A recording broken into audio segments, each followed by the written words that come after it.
नमस्कार, welcome to ji affair. जैसा कि भाई अभी इंटरनेशनल कोर्ट ऑफ जस्टिस में ये जो यूक्रेन और रशिया का जो विवाद है, इंटरनेशनल कोर्ट ऑफ जस्टिस में गया हुआ था और इसमें जो फाइनल डिसीजन आया तो वो रशिया के खिलाफ आया ऑब्वियसली। और उसमें जो अपने इंडिया के जज बैठे हुए थे उन्होंने भी रशिया के खिलाफ वोट करके पूरी मतलब रशिया को शो कर दिया, पूरे वेस्टर्न वर्ल्ड को भी शो किया है। यहाँ पर आप देख सकते हो कि इंडिया से जब जर्मनी की साइड जाते हैं तो जर्मनी के पास में नीदरलैंड है, उसकी राजधानी द हेग में इंटरनेशनल कोर्ट ऑफ जस्टिस है। और वहाँ पर हमारे सुप्रीम कोर्ट के जैसे सुप्रीम कोर्ट के रहे हुए हैं फॉर्मर वो थे अपने हमारे जस्टिस, तो वो हैं दलबीर भंडारी, वो थे वहाँ पर जिन्होंने सिर्फ रशिया के खिलाफ वोट कर दिया कि भाई जो भी रशिया इन्वेजन कर रहा है एक तरीके से गलत है।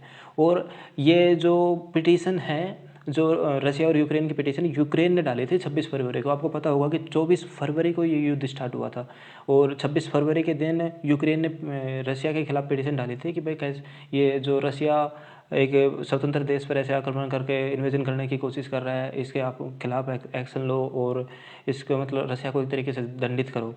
तब अब 26 तारीख से चल रहा था लगातार और अब आया है 17 मार्च को। 17 मार्च को एक डिसीजन आया है जिसमें एक आ गया है।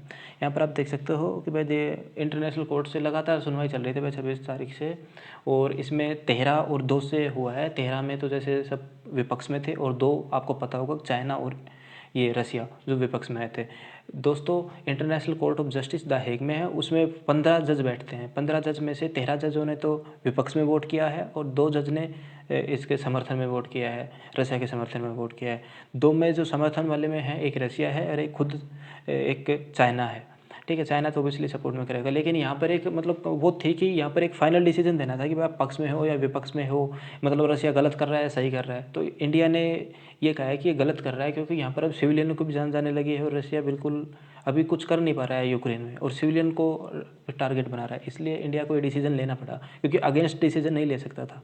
और इसी के साथ दोस्तों, जो international court of justice the Hague में, ये एक ऐसी मात्र संस्था है जो यूनाइटेड स्टेट से बाहर है, नहीं तो सभी न्यूयॉर्क में स्थित है, मेनली न्यूयॉर्क में स्थित है। यहाँ पर आप देख सकते हो कि इसकी जो स्थापना है वो वर्ल्ड वार सेकंड के बाद में हुई थी, 1945 में इसका एस्टेब्लिशमेंट हुआ था। और जो भी जैसे इंटरनेशनल मुद्दे होते हैं, जैसे किसी 2 देशों के बीच, जैसे चाइना इंडिया के बीच हुआ था, वो रशिया और अपना जो भारत और पाकिस्तान के बीच में होता है, जितने भी इंटरनेशनल डिसीजन होते हैं, इंटरनेशनल विवाद होते हैं, वो सभी वहाँ पर जाते हैं इंटरनेशनल कोर्ट में और वहाँ पर ही फाइनल डिसीजन निकलता है। और जितनी भी जैसे कुछ कंपनियों के बीच में भी वही होता है विवाद, तो भी मोस्टली वहीं पर जाते हैं, इसलिए इसे इंटरनेशनल कोर्ट ऑफ जस्टिस बोला जाता है। यहाँ पर आप देख सकते हो कि बताया गया है कि 15 जज बैठते हैं, 15 जज। ठीक है, और उसमें से 2017 में अपने इंडिया के जो जज बैठे थे वो 2017 में बैठे थे और इनका टेन्योर जो होता है वो 9 साल तक का होता है, जो 2027 में जाकर के ख़त्म होगा। और 2017 में अपने इंडिया के जो जज बैठे थे, ये दलबीर भंडारी, इन्होंने जो ब्रिटेन के जज बैठे थे उनको हरा दिया था। एक तरीके से यहाँ पर वोटिंग होती है, वोटिंग के हिसाब से जज बैठते हैं और जो फाइनल डिसीजन निकलता है वो भी वोटिंग के हिसाब से निकलता है। जैसे 15 है तो उसमें ऐसा कर दिया जाता है कि वे 7-7, और यदि एक तरफ 8 हो गए तो वो केस जीत जाएंगे। इस तरीके से वहाँ की वोटिंग होती है। मतलब ऐसा नहीं है कि फाइनल डिसीजन कोई एक बंदा देता है, एक जज देता है, सभी मिल करके देते हैं। उसमें से जिसने ज़्यादा पक्ष में है वो उस तरफ डिसीजन चला जाता है। यहाँ पर आप देख सकते हो कि जो रसिया को अब ये मतलब फाइनल डिसीजन देकर के ये कहा गया है इंटरनेशनल कोर्ट ऑफ जस्टिस के द्वारा कि जो भी ये इन्वेजन कर रहा है ये रशिया को बिल्कुल स्टॉप कर देने चाहिए, क्योंकि ये अब सिविलियन पर भी जा रहे हैं और मतलब एक तरीके से ये बोल रहे हैं कि ये सही नहीं है जो भी इन्वेजन कर रहा है किसी स्वतंत्र देश पर डायरेक्ट अटैक करके। मतलब एक तरीके से एक पक्ष वाला निर्णय लग रहा है मेरे को, तो कुछ नहीं है इसमें।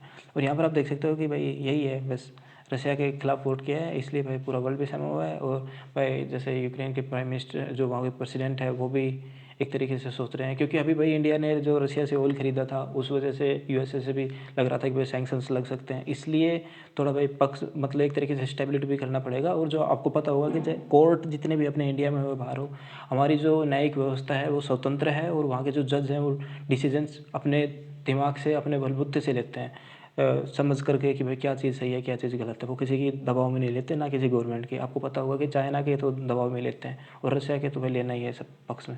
चाइना के तो सिर्फ गवर्नमेंट का जो आदेश रहेगा वही लेंगे। यहाँ पर आप देख सकते हो कि अभी जो पुतिन है वो बिल्कुल डिप्रेस हो चुके हैं और उन्होंने सभी जो भी भाई देश के खिलाफ जो बोल रहे हैं उनको जेल में डालने लग रहे हैं सभी को, जो भी प्रोटेस्ट कर रहे हैं पुतिन के खिलाफ। प्लस और जो भी भाई विदेशों में बैठे हुए हैं उनको भी कहा है कि जो भी प्रो वेस्ट बनेगा ना, मतलब जो अमेरिका ब्रिटेन पूरे यूरोपियन के पक्ष में बोलेगा वो रसिया का दुश्मन समझा जाएगा और उसे सीधे जेल में डाल दिया जाएगा और ये क्राइम होगा, ये कहा गया है व्लादिमीर पुतिन के द्वारा। और आजकल जैसे पुतिन अभी थोड़ा डिप्रेस ही चल रहा है क्योंकि जो सोचा था वो हुआ नहीं, ये युद्ध बहुत लंबा खिंच गया है। और इस पर आपका क्या बयान है कि इंडिया की तरफ से सही डिसीजन था या गलत? और इसी के साथ लाइक कीजिए और शेयर कीजिए।